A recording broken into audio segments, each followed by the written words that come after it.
Hello students, आप देख रहे हैं YouTube channel mathematics education centre. पिछले क्लासेस में हम लोगों ने एक्सरसाइज 3.1 को स्टार्ट कर चुके हैं, जिनमें हमने question number 5 to question number 5 को इजी तरीके से सॉल्व किए।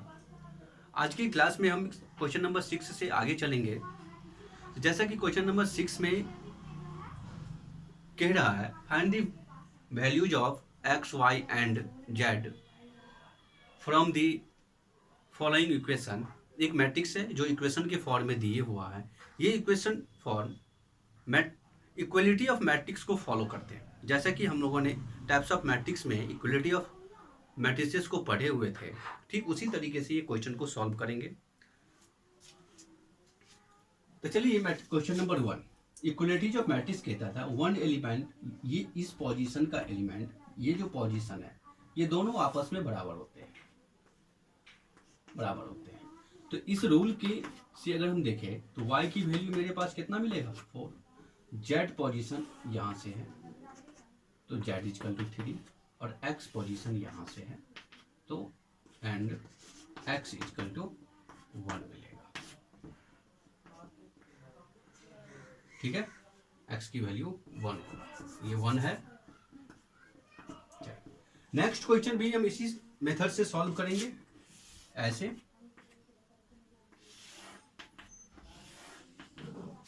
देखिए, यहां लिखेंगे x प्लस 5 y है, 5 नहीं है, इक्वल टू 6 इक्वेशन फर्स्ट। फिर इसके बाद लिखेंगे हम 5 प्लस जेड इक्वल टू 5। तो z की वैल्यू कितना मिलेगा 5 माइनस 5 इक्वल टू 0। फिर यहाँ से हमको क्या मिलेगा X Y equal to 8 equation second. अगर हम फ्रॉम फर्स्ट एंड सेकंड का यूज करें तो ऐसा हम इसलिए करते हैं क्योंकि यहाँ से हम x की वैल्यू फाइंड कर सकते हैं। तो हमें क्या मिलेगा, ऐसा मिलेगा, y प्लस है, इस साइड आएगा तो निगेटिव हो जाएगा। आगे देखते हैं, x की वैल्यू हम इक्वेशन नंबर सेकंड में रखते हैं। तो x की वैल्यू रखना है तो x का वैल्यू हमें 6 minus Y into Y equal to 8 मिला।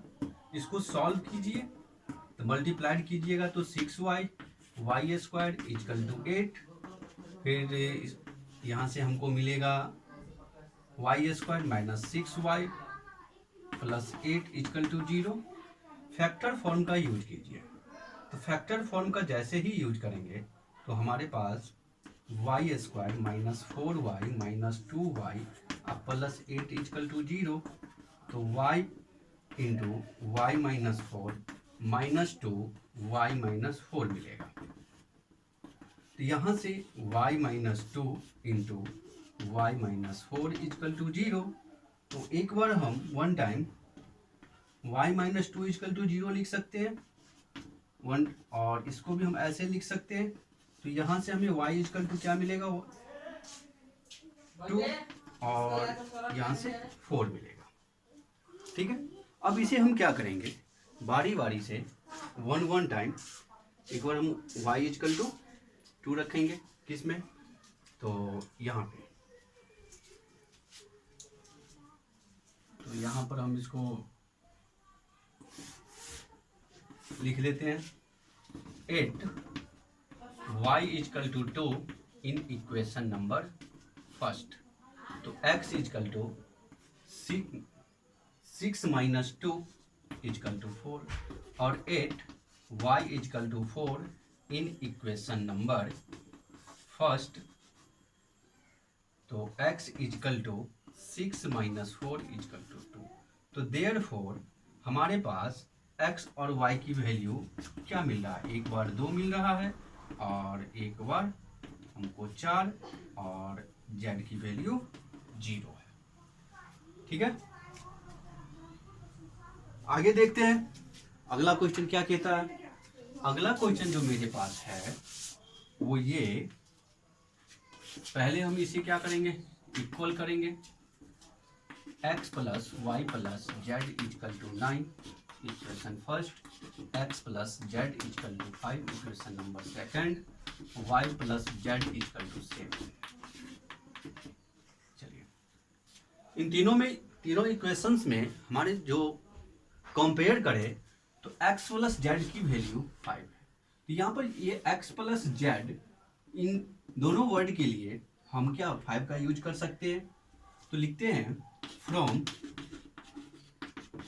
Equation first and second then x plus जेड के लिए 5 प्लस वाई इजकल टू 9, तो y equal to 9 minus 5 equal to 4।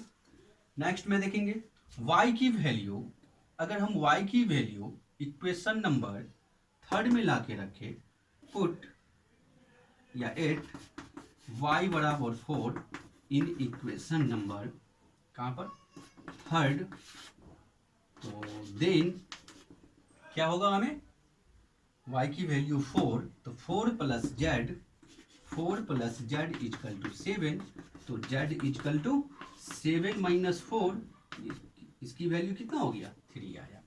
अगर z की वैल्यू हम इक्वेशन नंबर 2 में रखें, z की वैल्यू अगर हम इक्वेशन नंबर 2 में डालें तो x की वैल्यू मिल जाएगा। इसको यहाँ लिख देते हैं 8 z बराबर 3 इन इक्वेशन नंबर 2, तो देन तो x plus 3 equal to 5, x equal to 5 minus 3 equal to 2। Okay, ये रहा मेरा क्वेश्चन नंबर 6 का सॉल्यूशन। अगर किसी भी प्रकार की प्रॉब्लम हो तो जरूर बताइएगा, नोट कीजिए।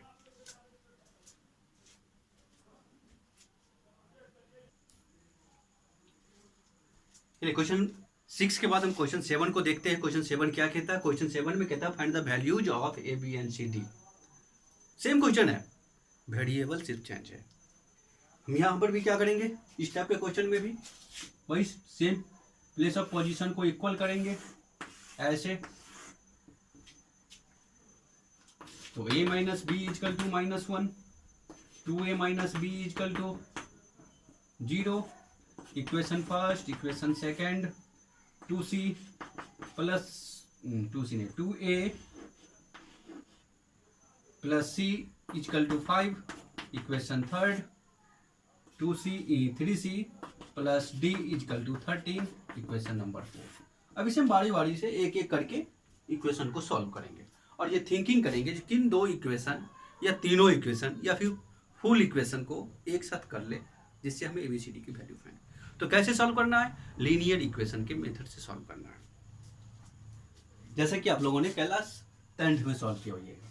ये दो इक्वेशन को हम फर्स्ट एक ही साथ लेते हैं, तो from first and second then a minus B equal to -1, तो 2a minus B equal to 0, equation first, equation second. ऊपर वाले में से नीचे वाले को माइनस कीजिए तो यहाँ से मिलेगा -a, ये कट जाएगा, आपको ये मिलेगा -1। तो a की वैल्यू कितना होगा आपके पास? a का वैल्यू हमारे पास 1 मिलेगा। इस 1 को क्या करना है? a की वैल्यू 1 को हम क्या करेंगे? इक्वेशन फर्स्ट या फिर इक्वेशन 2 में लाके रखेंगे। तो लिखते हैं फ्रॉम इक्वेशन 2 एट a बराबर 1, तो 1 माइनस बी इजकल टू -1, तो b इजकल टू उधर चलेगा तो कितना हो जाएगा? ये भी माइनस है, -1 इजकल टू -2, माइनस दोनों को कैंसिल कीजिएगा तो आपको क्या मिलेगा? b का वैल्यू 2 मिलेगा। ओके, अब क्या करना है? a का वैल्यू को अगर हम इक्वेशन नंबर 3 में लाके रख दे तो क्या c की वैल्यू फाइंड होगा? फिर सुनिए, अगर a की वैल्यू जो हमने फाइंड किया 1, उसे अगर इक्वेशन नंबर 3 में लाके रख ले तो किसकी वैल्यू मिलेगा? c का। तो चलिए वही करते हैं। फ्रॉम 3 8 a बराबर 1, देन तो 2 cross 1 plus c equal to 5, तो c equal to 5 minus 2 equal to 3। अब इस सी की वैल्यू को इक्वेशन नंबर अगर हम 4 में ला के रखते हैं तो किसका वैल्यू फाइंड हो जाएगा? डी का वैल्यू। वही वर्क करना है। फ्रॉम 4 8 सी बराबर 3 तो 3 cross 3 plus D equal to 13 3 3 जा 9 तो D equal to 13 minus 9 equal to 4। तो आपके पास ए का वैल्यू भी मिल गया, ए बराबर 1, बी बराबर 2, सी बराबर 3, डी बराबर 4 एंड नेक्स्ट क्वेश्चन नंबर 8 हमसे बोल रहा है इफ एक मैट्रिक्स है ए आई जे के फॉर्म में, उसका ऑर्डर है m cross n, if A square matrix. ये पूछा अगर कोई मैट्रिक्स स्क्वायर मैट्रिक्स होता है तो ऑर्डर की जो कंडीशन है वो कैसा होगा? तो if m less than n, m greater than n, m equal to n, none of these. ये ऑप्शन है, ऑप्शन वाले क्वेश्चन है। तो हमको अच्छे से पता है कोई भी स्क्वायर मैट्रिक्स रो की संख्या और कॉलम की संख्या दोनों आपस में बराबर होना चाहिए। m हमें रिप्रेजेंट करता है क्या? रो के लिए, और n कॉलम को रिप्रेजेंट करता है। तो इस कंडीशन के लिए मेरा कौन सा सही हो जाएगा? रो की संख्या भी बराबर होना चाहिए कॉलम की संख्या के बराबर। फिर चलिए next question, which of the following values of x and y make the following pairs of the matrices equal. ये जो मैट्रिक्स है इक्वल दिए हुआ है, आपको बताना है इसका जो पेयर वैल्यू पॉसिबल है या नहीं है। तो चलिए इसको सॉल्व करना है उसी मेथड से। देखिए ये लीजिए 3x प्लस 7 इक्वल टू 0। तो 3x बराबर 7, x बराबर 7। आगे देखिए, यहां से देखिए थोड़ा सा 2 माइनस 3x इक्वल टू 4। तो माइनस 3x बराबर 4 minus 2, minus 3x equal to 2, तो x equal to minus 2y। अब हमें ये बताइए, आपने क्वेश्चन नंबर 7 को भी बनाया, आपने क्वेश्चन नंबर 6 को भी सॉल्व किए थे, एग्जाम्पल्स भी आपने स्टडी किए थे, तो क्या उस टाइम एक ही मैट्रिक्स के अंदर एक वेरिएबल की क्या दो पॉसिबल वैल्यू हो सकता है? कभी भी नहीं होगा। अगर इस टाइप के कोई वैल्यू आते हैं तो वो मैट्रिसेस क्या हमको देंगे? Not possible find, not possible to find, यानी वहां से वो मैट्रिसेस जो है वहां कोई भी वैल्यू फाइंड करने के लिए पॉसिबल नहीं है। लिखेंगे क्या? ये मेरा ऑप्शन नंबर डी। एक क्वेश्चन और आपके पास बाकी है, वो क्वेश्चन नंबर 10 है। क्वेश्चन नंबर 10 कहता क्या है, पहले इसे हम साफ कर लेते हैं जिससे हमें लिखने में कोई परेशानी ना हो। बस अच्छा से साफ।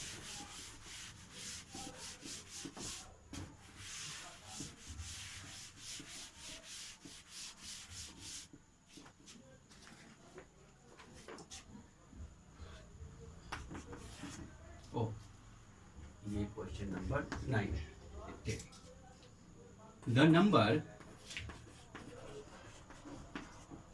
of all possible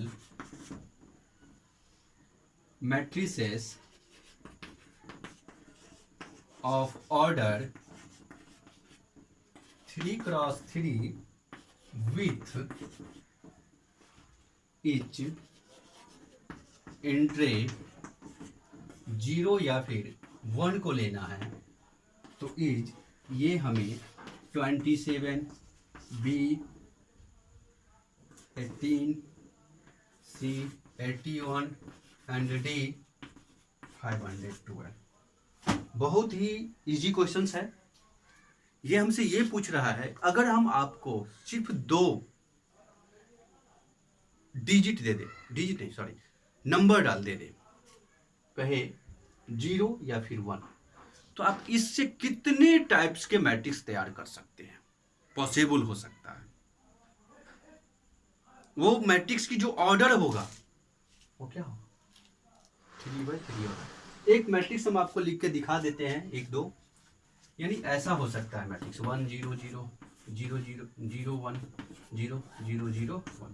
ये भी हो सकता है 1 1 1 0 0 0 0 1 0, यानी ऐसा हो सकता है। इस ऐसे ऐसे करते हुए टोटल आप कितने मैट्रिक्स तैयार कर सकते हैं उसका नंबर बताना है।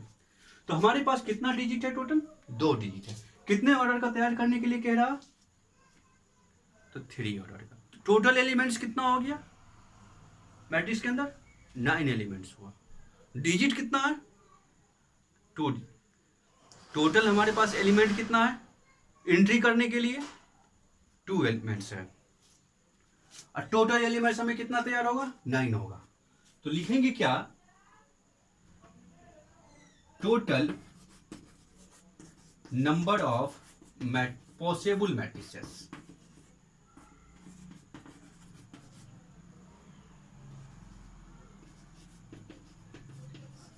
ध्यान रखिएगा, ये एक रूल हम लिख देते हैं। क्या लिखना है रूल में, आप इसे खुद से सॉल्व कर सकते हैं। अगर इस पॉइंट को समझ गए तो आपके लिए बहुत ही अच्छा है। एलिमेंट, टोटल एलिमेंट्स, और इसके पावर में,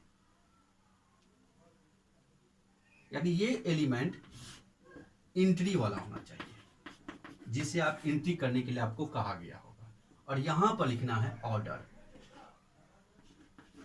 ऑर्डर, तो हमारे पास जो टोटल एंट्री करने के लिए जो एलिमेंट है कितना है, 2 है।